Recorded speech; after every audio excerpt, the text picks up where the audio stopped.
Assalamualaikum warahmatullahi wabarakatuh. Okey, selamat datang dan selamat kembali ke video pelajaran kita hari ini, insya-Allah. Untuk hari ini kita akan masuk tajuk yang seterusnya, iaitu 5.3 berkaitan dengan pengangkutan awam di Malaysia. Baik, murid sekalian boleh buka lah buku teks kamu, ataupun kamu boleh tengok bersama dengan cikgu pada muka surat 80 sehinggalah 82. Nanti kita akan tengok. Okey. Hari ini dua topik yang kita akan fokus. Yang pertama, kita akan fokus kepada pengangkutan awam di Malaysia. Macam mana yang kita katakan dia sebagai pengangkutan awam. Kemudian yang kedua, kita akan fokus kepada faktor-faktor yang mempengaruhi jaringan pengangkutan di Malaysia. Nanti kita akan tengok itu pada 5.4. Okey, ada dua topik hari ini. Satu, pengangkutan awam, kemudian jaringan yang mempengaruhi pengangkutan awam. Okey, faktor yang mempengaruhi jaringan pengangkutan awam. Okey, baik. Sekarang buka buku teks muka surat 80 ataupun kamu tengok bersama dengan cikgu dekat skrin ya. Okey.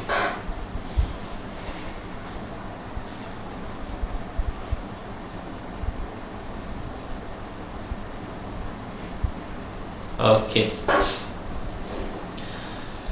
Muka surat 80 5.3 pengangkutan awam di Malaysia. Okey, pengangkutan awam ni terbahagi kepada 3. Kalau kamu boleh tengok dalam buku teks kamu. Okey, ni dekat sini dia ada darat,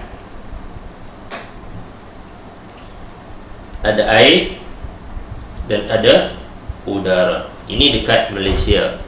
Ada darat, air dengan udara. Di mana pengangkutan darat terbahagi kepada 2, iaitu jalan raya dan jalan kereta api. Contoh-contoh kamu boleh tengok kat atas lah: bas, teksi, okey, ataupun dipanggil sebagai, sekarang ni dipanggil e-hailing. Okey, kemudian kita ada jalan kereta api, iaitu seperti monorail, KTM, transit, LRT, MRT, ERL, ETS. Itu adalah rel bersepadu ataupun jalan kereta api. Okey, ini yang ada di darat. Baik. Sekarang kita tengok pula yang berada di air. Okey, pengangkutan awam yang berada di air adalah seperti feri dan bot. Okey, yang ini dia banyak berada di kawasan-kawasan pelabuhan ataupun kawasan peranginan, dan juga kawasan-kawasan yang tak ada jalan darat. Contohnya kalau kamu pergi ke Sarawak, sebab saya ada pengalaman dekat sana selama 2 tahun lebih. Okey, kami punya pengangkutan,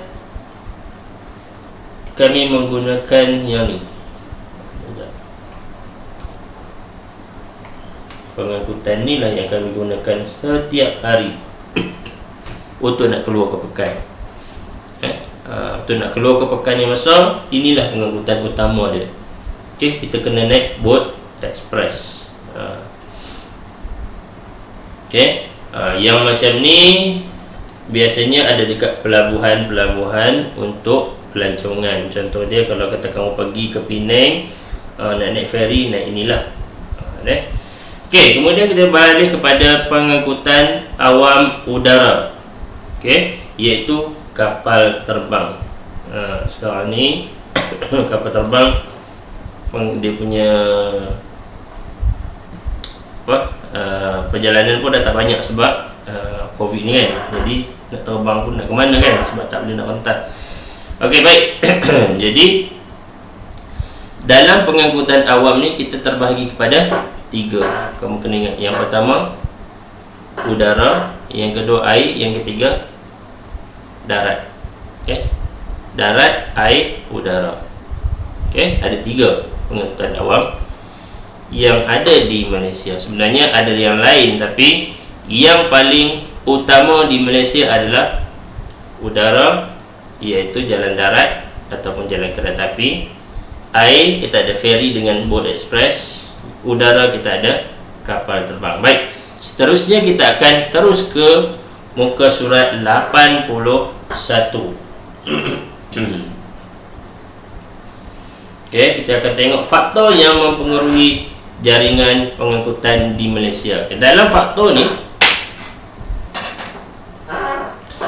faktor yang mempengaruhi jaringan pengangkutan di Malaysia ni, dia terbahagi kepada 4. Bagi kepada 4.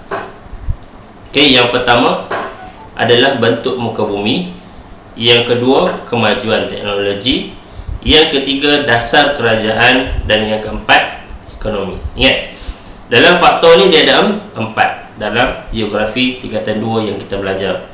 Okey, ada faktor yang mempengaruhi jaringan pengangkutan adalah 1, bentuk muka bumi, yang kedua kemajuan teknologi, yang ketiga dasar kerajaan, yang keempat kegiatan ekonomi. Okey, kita terus kepada muka surat 81. Okey, bentuk muka bumi. Kita baca sikit. Okey. Jaringan pengangkutan di Malaysia dipengaruhi oleh beberapa faktor seperti bentuk muka bumi, kemajuan teknologi, dasar kerajaan, dan kegiatan ekonomi. Yang pertamanya yang kita akan bincangkan di sini adalah berkaitan dengan bentuk muka bumi. Okey, tanah tinggi. Pembinaan jaringan pengangkutan adalah sukar dan menelan kos yang tinggi. Okey, tanah pamah, keadaan tanah yang rata sesuai untuk pembinaan jaringan pengangkutan. Lembangan sungai, pembinaan jaringan pengangkutan di kawasan berpaya menelan kos yang tinggi kerana perlu ditambak dan dibina jambatan. Pinggir laut, kawasan pinggir pantai yang berteluk sesuai dijadikan pelabuhan kerana keadaannya yang terlindung dan dalam. Okey, kalau kamu tengok dekat sini, jaringan pengangkutan ni, pengangkutan yang dibina dekat Malaysia ni, dia mengambil kira bentuk muka bumi sama ada tanah tinggi, tanah pamah, lembangan sungai ataupun pinggir laut. Okey, kalau kawasan pinggir laut, okey, biasanya dia akan buat pelabuhan. Okey, lembangan sungai ni biasanya dia letakkan boat express, boat kecil. Okey, tanah pamah ni lah yang sesuainya untuk dia membina, contoh dia lapangan terbang. Okey, sebelah ni sebab kawasan yang rata. Okey, tapi dekat tanah tinggi biasanya dia tak akan buat pembinaan jaringan pengangkutan yang besar-besar. Dia tak akan buat sebab menelan kos yang sangat tinggi. Jadi faktor yang mempengaruhi pembinaan jaringan pengangkutan di Malaysia ni adalah mengambil kira bentuk muka bumi. Okey, seterusnya kita masuk kepada faktor yang kedua, iaitu kemajuan teknologi. Ini yang kedua. Okey, kemajuan teknologi dalam pembinaan terowong smart yang boleh berfungsi sebagai aliran air dan laluan kenderaan. Okey, kalau kamu pergi ke Kuala Lumpur sana, dia ada satu dipanggil sebagai terowong smart. Terowong ni bukan sahaja kenderaan boleh lalu, tetapi dia juga sebagai aliran air apabila berlakunya banjir kilat. Dia ada dua fungsi dekat situ. Okey, kemudian pembinaan Jambatan Sultan Abdul Halim Muazzam Shah di Pulau Pinang yang merupakan jambatan terpanjang di Malaysia, 24 km. Okey, kemudian pembinaan lebuh raya timur barat yang merentasi tanah tinggi dan sungai. Okey, kemudian laluan bawah tanah bagi projek MRT yang menggunakan teknologi tinggi. Baik. Jadi dengan adanya kemajuan teknologi yang ada dekat Malaysia sekarang ni, maka jaringan-jaringan jalan raya ataupun pengangkutan ni boleh dibuat di Malaysia. Okey, seperti terhasilnya terowong smart. Okey, kamu tengok jambatan Pulau Pinang ni. Kalau tak, macam mana nak bina? Kalau tak ada teknologi, macam mana kita nak bina jambatan ni untuk menghubungkan Pulau Pinang dengan Semenanjung Malaysia ni. Okey. Baik, seterusnya kita pergi kepada faktor yang ketiga. Faktor yang ketiga, dasar kerajaan. Okey, penting, dasar kerajaan ni sangat-sangat penting. Okey. Suruhanjaya Pengangkutan Awam Darat SPAD bertanggungjawab terhadap pengangkutan awam darat. Okey, salah satu bidang keberhasilan utama negara, bertujuan untuk menambah baik pengangkutan awam bandar. Okey, kerajaan Malaysia memperuntukkan 55 bilion untuk pelaksanaan projek East Coast Rail Line ECRL yang menghubungkan Lembah Kelang ke pantai timur Semenanjung dalam pembentangan bajet 2017. Yang ini belum siap sepenuhnya maksudnya ke pantai timur ni. Okey, kemudian dasar pensastaan seperti pembinaan lebuh raya utara selatan plus Berhad dan perkhidmatan LRT serta bas oleh Prasarana Malaysia Berhad untuk meningkatkan kemajuan pengangkutan di Malaysia. Okay, ini dasar-dasar kerajaan. Okay. Jadi kerajaan yang ada sangat-sangat penting untuk membuat dasar-dasar supaya kemajuan dari segi pengangkutan itu boleh dicapai. Kalau kerajaan tu tak tak membuat dasar-dasar yang boleh memajukan negara, maka benda-benda ni takkan berlaku. Baik, seterusnya kita tengok faktor yang keempat adalah berkaitan dengan kegiatan ekonomi. Okey, kita tengok kegiatan ekonomi merupakan jaringan pengangkutan yang dibina di kawasan yang terdapat sumber mineral seperti Kertih dan Bintulu untuk memudahkan kerja penghantaran bahan, pemprosesan dan pemasaran sumber petroleum ke tempat lain. Okay, jadi jaringan pengangkutan juga dibina di kawasan pertanian untuk memudahkan penghantaran dan pemasaran hasil pertanian. Kawasan yang giat dengan ekonomi seperti perniagaan, perdagangan, perindustrian dan perlombongan mempunyai jaringan pengangkutan yang padat seperti di Lembah Kelang, Jamestown dan Ipoh. Okay. Baik, jadi kegiatan ekonomi juga mempengaruhi faktor jaringan pengangkutan yang ada di Malaysia. Contoh dia sekarang ni, kalau kata duduk di Cameron Highland, macam mana kita nak ambil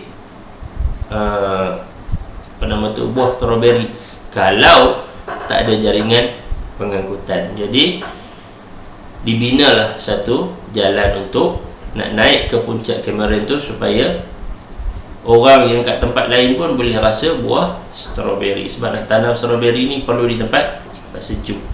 Okey, itu satu. Okey, kemudian dekat tengah pekan, okey, tempat perniagaan ataupun perkilangan, dibinanya jalan-jalan supaya memudahkan untuk pengangkutan. Okey, ini adalah berkaitan dengan faktor yang keempat, faktor kegiatan ekonomi. Jadi ada berapa faktor? Ada 4. Yang pertama, bentuk muka bumi. Yang kedua, kemajuan teknologi. Yang ketiga, dasar yang dibuat oleh kerajaan. Dan yang keempat adalah kegiatan ekonomi. Baik, jadi selesailah untuk kita topik pada hari ini, iaitu 5.3 pengangkutan awam di Malaysia dan faktor yang mempengaruhi jaringan pengangkutan di Malaysia. 5.4. Baik, selepas ni saya nak minta kamu buat latihan. Latihan kamu boleh tengok di sini. Baik, macam ni. Okey, pengangkutan awam di Malaysia. Saya nak kamu senaraikan 3 jenis pengangkutan awam di Malaysia. Kemudian kamu nyatakan jenis-jenis pengangkutan rel bersepadu di Lembah Kelang berdasarkan gambar rajah yang ada dekat sini. Okey.